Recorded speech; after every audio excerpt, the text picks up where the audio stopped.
Hi, I'm Chris Evans. And I'm Mark Kassen. Welcome to this ASP chat on congressional stock trading. Now, for this chat, we're going to try something new. We have partnered with Public for their exchange conference. So this ASP chat is going to be airing both on their conference and at their conference and at our own website, astartingpoint.com. And to help us learn a little bit about congressional stock trading, we are very pleased to be joined by Virginia Congresswoman Abigail Spanberger. Representative Spanberger, thank you so much for joining us today. Thank you so much for having me. So, right now, members of Congress and their families are allowed to trade individual stocks, but you are proposing a law, the Trust in Congress Act, that would end that practice. Tell us why you think this law is necessary. It's important that the public, our constituents, the American people know that when we are here on Capitol Hill and we are working on legislative priorities, or we are attending briefings, classified or open, or that we are casting votes, that we are doing so with the best interests of our constituents in mind, and that we never have our own stock portfolios anywhere on our brain. And frankly, we have seen far too many cases where there have been public reporting of members of Congress who have attended briefings, be it related to the early days of the pandemic or the early warnings about the Russian invasion of Ukraine, and bought stocks that just are a little bit too close, that don't pass the smell test, as they say. And this has created a circumstance where, frankly, I hear from people every day that they question, well, why would we trust Congress? They have negative opinions, right? We have a very low approval rating. And I think that taking this action is a really straightforward way that we can say we're in it to do our jobs, to govern. And in fact, we're taking any potential conflicts that could arise off the table. Sure. A 2022 survey found that 76% of voters believe that lawmakers have an unfair advantage in the stock market. How is stock trading by members of Congress currently enforced? There are no enforcements. We are allowed to buy or sell or trade stocks.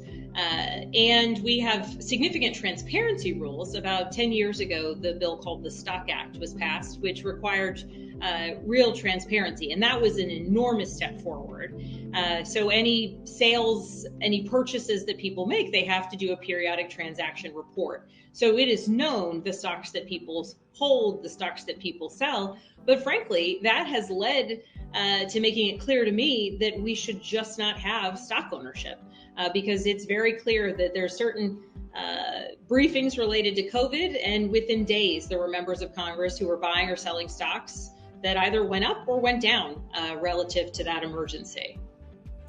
Now, under your proposal, members of Congress would still be allowed to trade individual stocks, but only if they're held in a qualified blind trust. So can you tell us what a qualified blind trust is and how it works?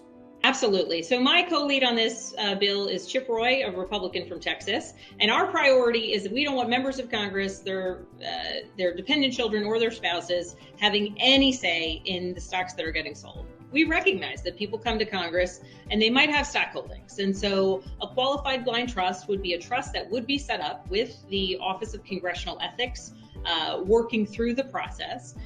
Basically all of the individual stock ownership that an individual would have. And there are many areas across our economy where people employ blind trust, where people would put their money into this trust, and a person not related to, not close to, not in direct contact with the member of Congress would then take the fiduciary responsibility of holding those stocks, selling those stocks, buying new stocks, essentially attempting to make that stock portfolio is beneficial, but without any input from the member of Congress.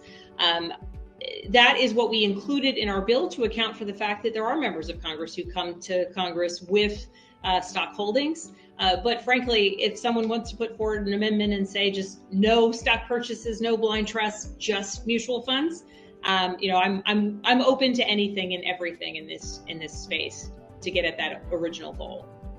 The standard penalty for violating the current Stock Act is $200. What kind of penalties would members of Congress face for trading individual stocks under your bill? So as you outlined and as we discussed with the Stock Act, that's an issue of transparency. So if you don't file your report on time, it's a slap on the wrist. It's a slap on the wrist because you got your paperwork in late. For us, it would actually make it against the law to have individual stock holdings. And so this becomes not an issue of you're not abiding the law. This is actually you are breaking the law. You are in violation of the law. And that would be a legal a legal matter to be determined the penalty there. So your proposal would also limit stock trading for the immediate family members of Congress. How would you respond to those who say it's unfair to limit our representatives' family members?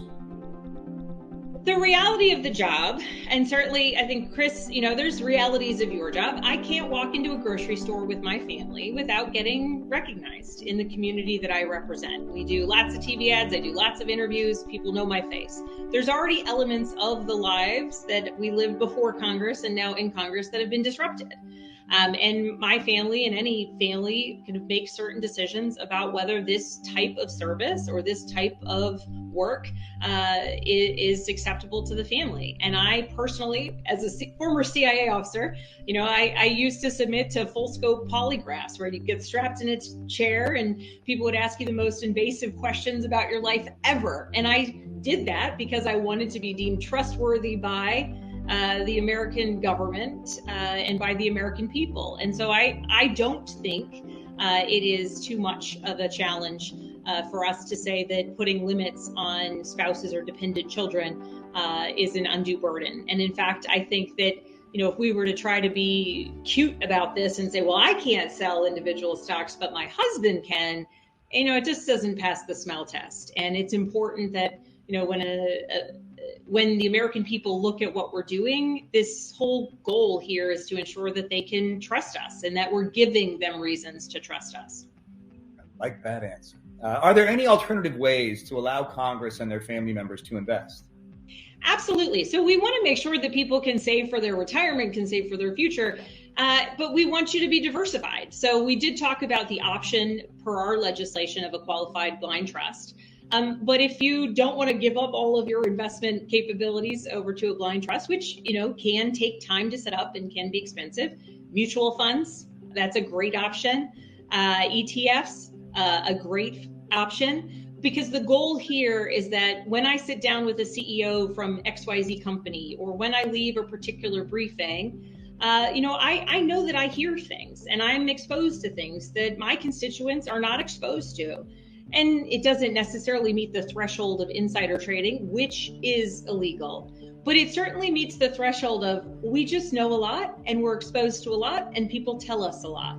And so we certainly want to make sure that people can save for retirement. You just got to be diversified, because you should never leave a briefing and say, oh, that stock's not going to do well next week, let me dump it. Or I know what industry is going to get major dollars because I'm about to take a vote. Let me invest in this particular company. So unlike other bills in Congress, this one involves Congress regulating itself. Now, what's required to pass legislation that involves Congress essentially reforming its own rules? So we have built out a really broad coalition of folks who support this legislation. So far, Chip Roy, I mentioned, my Republican colleague, and we have built a broad coalition, members of Congress across the ideological spectrum, the most liberal members of Congress to the most conservative members of Congress, people who've been in Congress for, at this point, 2 months, 2 years, 20 years, people across geographies, people across personal financial situations.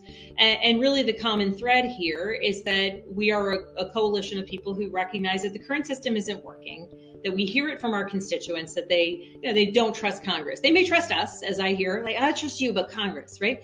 Well, if I work in an institution that is meant to govern the country, it's great that my constituents may trust me, but I want them to trust more than just their, one of 435 voting members. And so we've built a broad coalition. We have introduced this in the 116th, 117th, and now 118th Congress.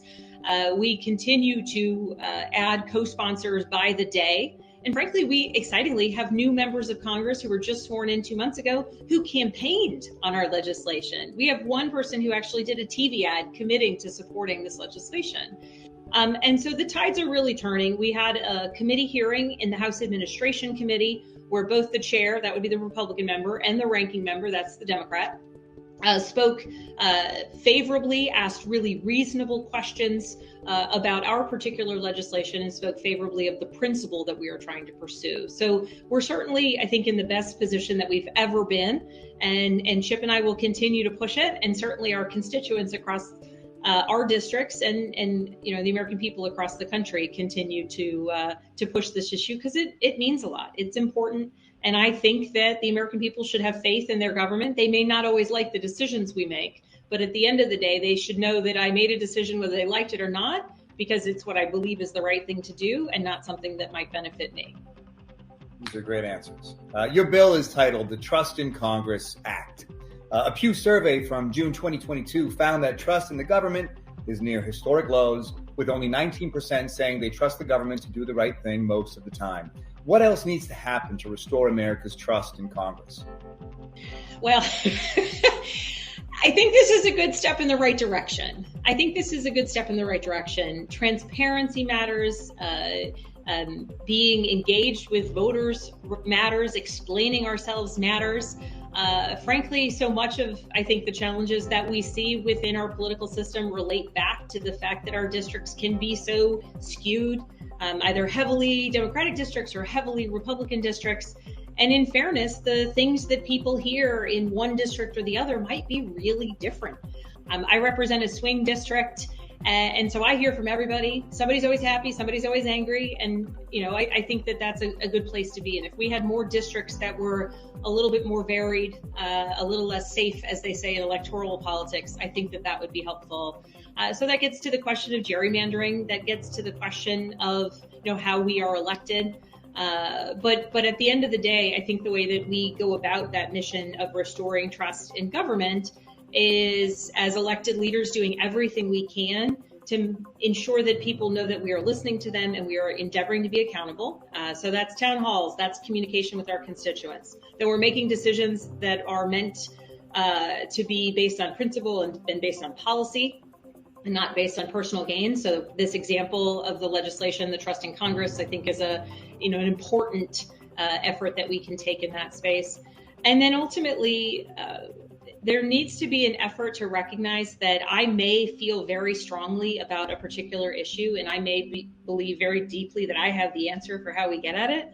But conflicting opinions that are meant to be productive can be valuable. And I can always make a better argument for why my legislation or a particular policy proposal is good when I have heard from both those who agree and those who disagree.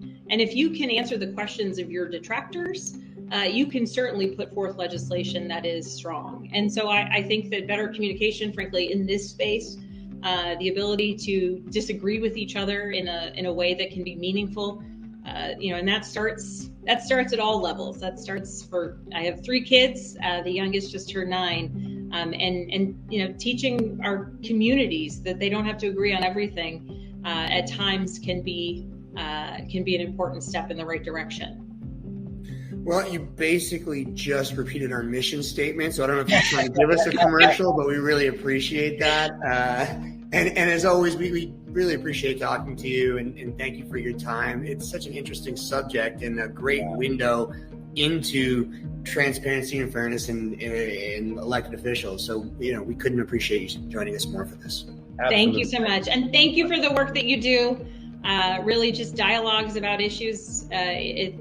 It's the foundation piece for not only how we can pull people back together, but also how we make good policy. Anybody who says they have all the answers, it doesn't have all the answers. And certainly having people challenge you as an elected official, that's my job. It's what I signed up for. So being able to explain myself, explain my policy priorities and positions, if we have more of that, I think it's healthy for our whole system. Man, great answers across the board. Thank you so much. Thank you, Congresswoman. And thank you, public, for having ASP at your exchange conference. For those of you watching who want to learn more about congressional stock trading and other timely political topics, visit startingpoint.com, download our app. And if you enjoyed this conversation, you want to hear more from elected officials like Congresswoman Spanberger about financial and monetary policy, stay tuned. We're going to have more of these with public in the near future. Thanks again for your time, and have a great day, everybody.